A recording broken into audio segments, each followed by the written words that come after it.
4 अक्टूबर 1957 एक छोटा सा फुटबॉल जितना मेटालिक बॉल धरती से लॉन्च किया गया। ये था स्पुतनिक 1, जो मानव इतिहास का पहला आर्टिफिशियल सैटेलाइट था। जैसे ही ये स्पेस में पहुंचा, एक सिंपल रेडियो सिग्नल ब्रॉडकास्ट करने लगा। लेकिन तब किसी ने ये नहीं सोचा था कि ये सिर्फ इंसान की स्पेस जर्नी की शुरुआत ही नहीं थी, बल्कि ये एक संदेश भी हो सकता था जो किसी और ने भी सुना होगा। लेकिन किसने? क्या इस यूनिवर्स में कोई और भी है जिसे हम ढूंढ रहे हैं? क्या सच में इस यूनिवर्स में हमारी तरह कोई दूसरी इंटेलिजेंट एलियन सिविलाइजेशन भी है, या फिर हम इतने बड़े ब्रह्मांड में अकेले ही हैं? इसीलिए स्पुतनिक के बाद हमने छोटे रेडियो सिग्नल से लेकर पूरा का पूरा एक स्पेस क्राफ्ट भेज दिया।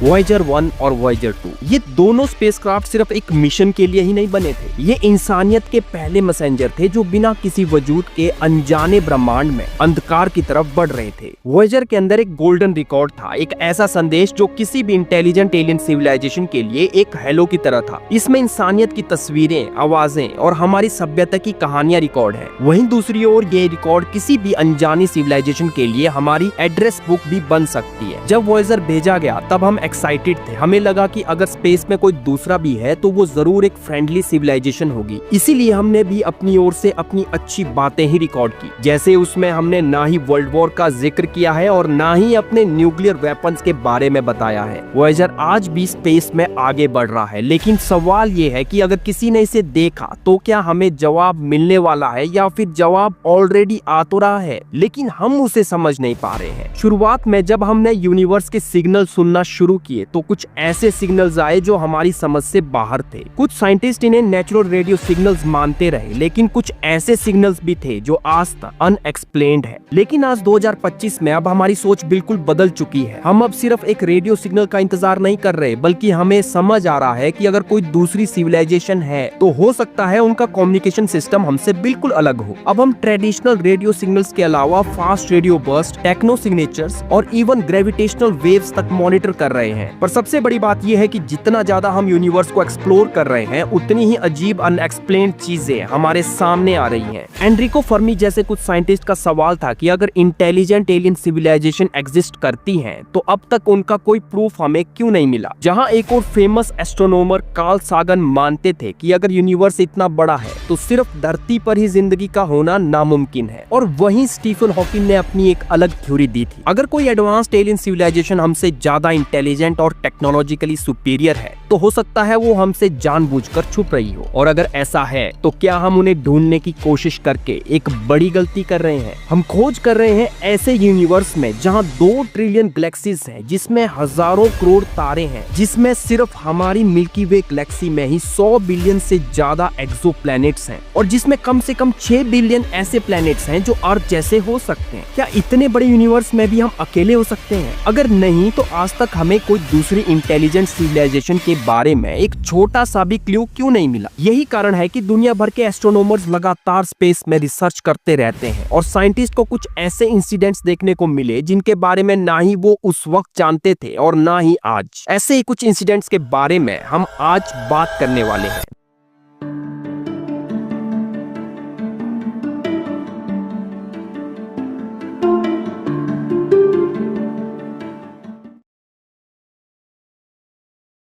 2017 में हमारे सोलर सिस्टम में एक ऐसी चीज एंटर कर गई जो पूरी दुनिया के लिए एक सवाल बन गई। एक ऐसी चीज जो हमने पहले कभी नहीं देखी थी। कुछ लोगों का कहना था कि ये सिर्फ एक पत्थर का टुकड़ा है, और कुछ लोग इसे एक एलियन स्पेसशिप मान रहे थे, क्योंकि ये देखने में सिगार शेप था जो 800 मीटर लंबा और 80 मीटर चौड़ा था। पहले इसे कॉमेट बताया गया, जिसे हम धूमकेतु कहते हैं, लेकिन जब ये धरती के और पास आया तो ये सबके लिए एक पहेली बन गया। देखने में ये एक लंबा पत्थर था और शुरुआत में इसे एस्ट्रॉइड समझा जा रहा था। अगर ये इतना ही सिंपल था तो लोग इसको देखकर क्यों घबरा रहे थे? उसके पीछे की वजह थी इस एस्ट्रॉइड का मोशन। नॉर्मल केस में एस्ट्रॉइड या कॉमेट के अंदर लिक्विड या गैसियस फॉर्म में केमिकल मौजूद होते हैं। जब सनरेज से अंदर का टेम्परेचर बढ़ जाता है तो जो भी केमिकल अंदर होता है वो छोटे छोटे होल्स से प्रेशर के साथ गैस बनकर बाहर आता रहता है। इससे एस्ट्रॉइड को बिना इंजन के ही मोशन मिलता रहता है। इस एस्ट्रॉइड की 3,15,000 किलोमीटर पर आवर की स्पीड थी, जो बात लोगों को परेशान कर रही थी, क्योंकि ये सोलर सिस्टम में किसी भी नॉर्मल ऑब्जेक्ट से कहीं ज्यादा स्पीड थी। और ये पहला एक ऐसा ऑब्जेक्ट था जो हमारे सोलर सिस्टम से अंदर आया था, लेकिन कहां से? क्या ये किसी दूसरे सोलर सिस्टम से यहाँ तक पहुँचा था? इसकी बनावट और ट्रेजेक्ट्री दोनों ही हमारे सोलर सिस्टम की नहीं लग रही थी, क्योंकि ये एक हाइपरबोलिक ऑर्बिट में हमारे सन का चक्कर लगा रहा था। इसे हवाई के पेनस्टार्स टेलीस्कोप से देखा गया और इसे नाम दिया गया अमुआमुआ, जिसका मतलब स्काउट या मैसेंजर होता है। शुरुआत में इसकी बॉडी बाहर से मेटालिक लग रही थी और ऐसा लग रहा था कि ये एक कॉमेट है, लेकिन जैसे ये और पास आया फिर कहा गया कि ये एक एस्ट्रॉयड है। लेकिन किसी एस्ट्रॉयड की इतनी ज्यादा स्पीड नहीं होती और ना ही एक परफेक्ट ऑर्बिट होता है, इसीलिए फिर कुछ लोगों को लगा कि ये किसी एलियन सिविलाइजेशन का स्पेसशिप हो सकता है। लेकिन इसका मोशन सीधा नहीं था, बल्कि ये टम्बल होता हुआ आगे बढ़ रहा था। लगभग हर 7.5 घंटे में ये अपना एक रोटेशन कंप्लीट कर रहा था। हार्वर्ड एस्ट्रोफिजिस्ट एवी लोएब ने इसे एलियन स्पेसशिप ही बताया था, क्योंकि उनके हिसाब से इस तरह का ऑब्जेक्ट या तो एलियन सिविलाइजेशन से आया हुआ डेब्रिस का पार्ट हो सकता है या फिर एक फुली फंक्शनल स्पेसक्राफ्ट। और एवी लोएब अकेले नहीं है जिन्हें यकीन है कि हमारी अर्थ के आसपास एलियंस पहुंच चुके हैं। यूट्यूब में सबसे फेमस साइंटिस्ट निकोला टेस्ला ने भी दावा किया था कि उन्हें एलियंस के सिग्नल मिले थे। बात 1899 की है, जब निकोला टेस्ला अपनी लैब में वायरलेस इलेक्ट्रिक सिग्नल के साथ एक्सपेरिमेंट कर रहे थे। निकोला टेस्ला उस जमाने में वायरलेस इलेक्ट्रिक कनेक्शंस पर रेवोल्यूशनरी एक्सपेरिमेंट्स कर रहे थे, जब ना ही इंसान ने हवा में अपनी पहली उड़ान भरी थी और ना ही आजकल की तरह उस वक्त गाड़ियां रोड्स पर दौड़ा करती थी। आप सोच सकते हैं निकोला टेस्ला कितने आगे की सोच रखते थे। निकोला टेस्ला ने एक मैसिव टावर बनाया था जिसे टेस्ला कॉइल का नाम दिया गया था। वो इस टावर से इलेक्ट्रिक सिग्नल भेजकर ऑब्जर्व कर रहे थे कि इलेक्ट्रिक सिग्नल्स और एनर्जी अर्थ के एटमॉस्फेयर से कैसे बाहर जा सकते हैं। यहाँ तक कि वो इन इलेक्ट्रिक सिग्नल्स को स्पेस में भी भेज रहे थे। ये कोई ऑर्डिनरी लैब नहीं थी। टेस्ला ने यहाँ मैसिव पावरफुल सेटअप बनाया हुआ था, जहाँ पर हाई फ्रीक्वेंसी के इलेक्ट्रिक करंट्स जनरेट किए जा रहे थे और फालतू के इंटरप्शन से बचने के लिए ये काम रात को किया जाता था। रोज की तरह निकोला टेस्ला कोलोराडो स्प्रिंग में वायरलेस इलेक्ट्रिकल ट्रांसमिशन टावर से सिग्नल भेज रहे थे, लेकिन फिर कुछ ऐसा हुआ जिसे देखकर उनके होश उड़ गए। जब वो सिग्नल भेज रहे थे तब उनमें से कुछ सिग्नल एक फिक्स पैटर्न में वापस रिसीव हो रहे थे, जिन्हें टेस्ला एक इंटेलिजेंट पैटर्न मान रहे थे। टेस्ला का मानना था कि ये सिग्नल किसी एडवांस्ड एलियन सिविलाइजेशन के ही थे, जो हर बार एक फिक्स पैटर्न में ही सिग्नल को वापस भेज रहे थे। कुछ क्रिटिक्स ने टेस्ला की बातों को बेबुनियाद साबित करने के लिए कहा कि जिन भी सिग्नल्स की बात टेस्ला कर रहे थे वो लाइटनिंग या दूसरे एटमॉस्फेरिक डिस्टर्बेंसेस की वजह से मिल रहे थे। लेकिन टेस्ला ने इन सभी बातों को रूल आउट कर दिया और कहा कि क्रिटिक्स अभी समझने के लायक ही नहीं है जो मैं आज समझ पा रहा हूँ। उन्होंने कहा था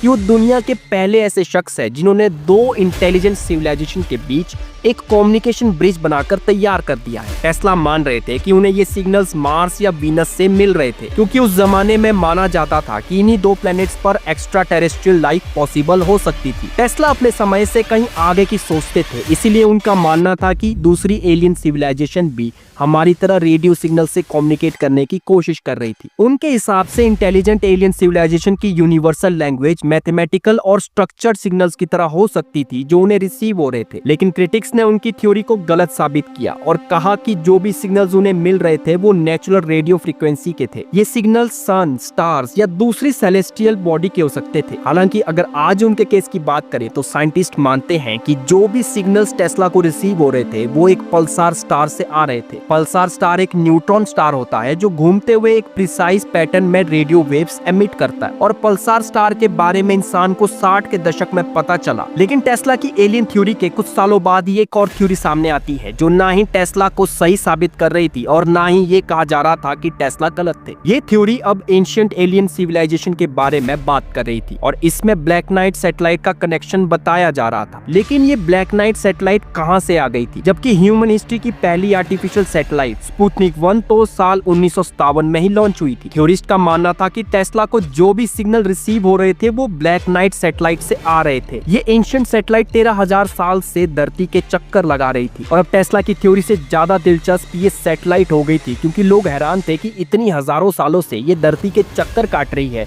और किसी को इसके बारे में क्यों पता नहीं चला। जैक्स वेली और उनकी टीम ने इस अननोन सैटेलाइट की पिक्चर्स और रिकॉर्ड्स को कंपाइल करके एक फाइल रेडी की थी और इस रिपोर्ट का नाम ब्लैक नाइट सैटेलाइट रखा गया। लेकिन कुछ महीनों बाद ही कुछ अननोन रीजन की वजह से ये रिपोर्ट फाइल अचानक अचानक गायब हो गई। नासा के एस्ट्रोनॉट गॉर्डन कूपर जब मरकरी मिशन के लिए स्पेस में थे, उन्होंने अर्थ के काफी नजदीक एक चमकती हुई चीज के बारे में बात की और उनके ग्राउंड स्टाफ ने इसे कंफर्म भी किया था। जब गॉर्डन कूपर मिशन से वापस आए तो उन्हें मीडिया से दूर रखा गया और कहा गया कि जिस भी सिग्नल की वो बात कर रहे थे उस वक्त वो अपने होशो आवाज में नहीं थे। क्रू कैबिन में कार्बन डाइऑक्साइड ज्यादा होने की वजह से जो कुछ भी उन्हें दिखा था, जिस भी सिग्नल की वो बात कर रहे थे, वो हेलुसिनेशन की वजह से था। क्या हम लोगों से कुछ छुपाया जा रहा था? और गॉर्डन भी जब तक सर्विस में थे उन्होंने इस बारे में किसी को कुछ नहीं बताया, लेकिन जब वो रिटायर हुए तब उन्होंने मीडिया कॉन्फ्रेंस में अपने एक्सपीरियंस के बारे में बताया कि एक बार नहीं बल्कि उन्हें कई बार एलियन कम्युनिकेशन के ट्रेस मिले थे। फिर 1998 में नासा ने इस मिस्ट्री से पर्दा उठा लिया और ऑफिशियली ब्लैक नाइट सैटेलाइट की फोटोज डिस्क्लोज कर दी।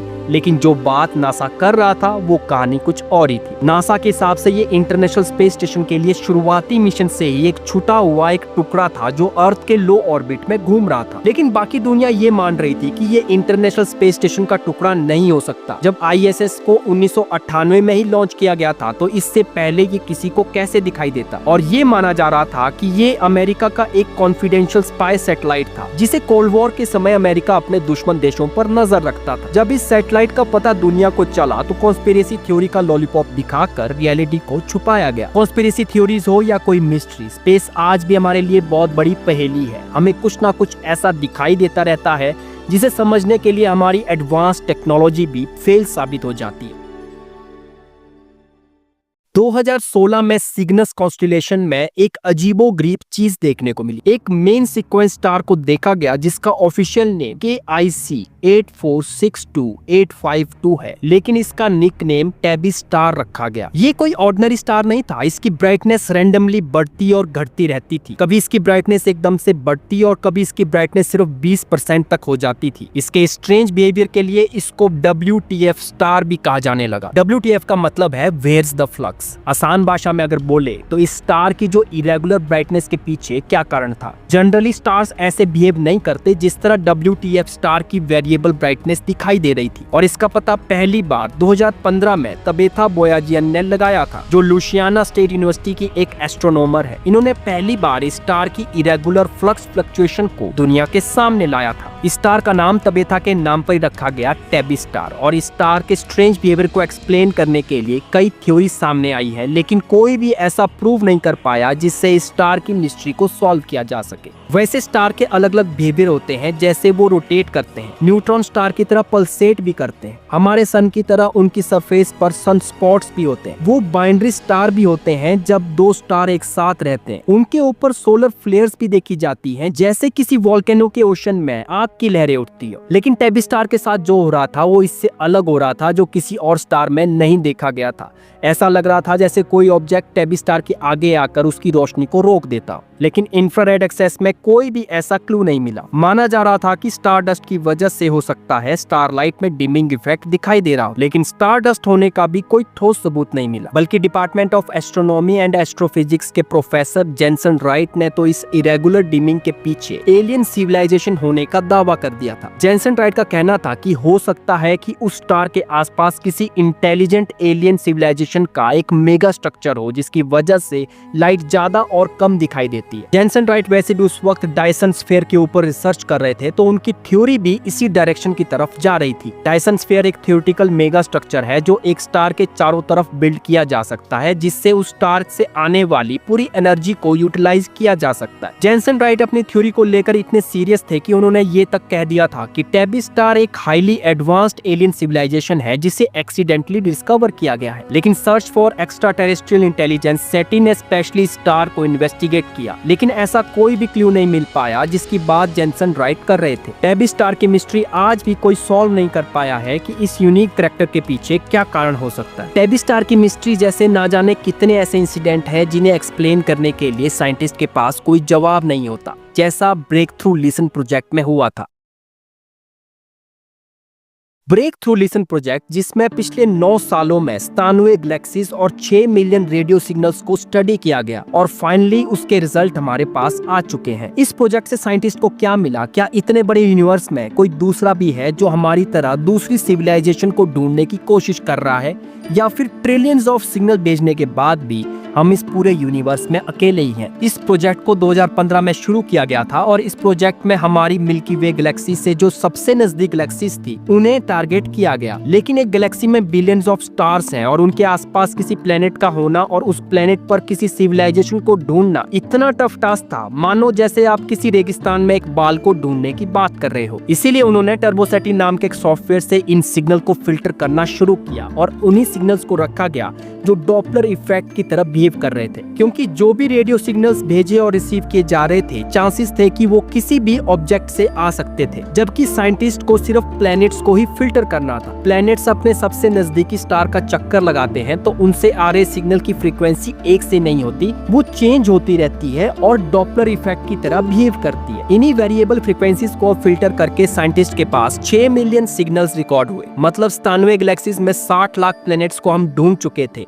जहां से हमारे जैसे आर्टिफिशियल सिग्नल्स आ रहे थे। लेकिन इसमें भी एक ट्विस्ट था, इन सिग्नल्स में उन सैटेलाइट के सिग्नल्स भी थे जो अर्थ के ऑर्बिट में चक्कर लगा रहे थे, क्योंकि जिस एंटीना से ये लोग सिग्नल्स को कैप्चर कर रहे थे वो अर्थ पे तो था। अब इन सिग्नल्स को जब फिल्टर किया गया तो लास्ट में 1519 ऐसे सिग्नल फिल्टर हुए जो आर्टिफिशियल तो थे लेकिन हमारे लिए अननोन थे। तो क्या रिसर्चर्स को ऐसे 1519 प्लैनेट्स का पता चल गया था जो टेक्निकली इतने एडवांस थे कि आर्टिफिशियल सिग्नल्स भी भेज रहे थे? लेकिन जब उन्होंने इन सभी सिग्नल को मैन्युअली चेक किया तो पता चला कि ये सिग्नल थे तो आर्टिफिशियल ही, लेकिन ये किसी बाहरी दुनिया के सिग्नल नहीं थे। साइंटिस्ट ने एक बहुत बड़ी गलती कर दी थी। उन्होंने फिल्ट्रेशन के दौरान हमारी सैटेलाइट वाले सिग्नल्स और स्टार से आने वाले सिग्नल को एलिमिनेट तो कर दिया था, लेकिन रेडियो, टीवी और मोबाइल सिग्नल को फिल्टर करना भूल गए थे। और जब इन 1519 सिग्नल को एनालाइज किया गया तो ये सभी सिग्नल हमारे अपने ही निकले। मतलब 97 गैलेक्सीज और 60 लाख सिग्नल में से हमें एक भी ऐसा सिग्नल नहीं मिला जो किसी एलियन सिविलाइजेशन का था। तो क्या इसका ये मतलब है कि इस पूरे यूनिवर्स में हम बिल्कुल अकेले हैं? फिलहाल अभी तक आप ऐसा सोच सकते हैं, लेकिन ये मत भूलिए हमारे यूनिवर्स में 2 लाख करोड़ गैलेक्सीज हैं, जिसमें से ये जो हमारे पास अभी फिलहाल डेटा था वो सिर्फ 97 गैलेक्सीज का है।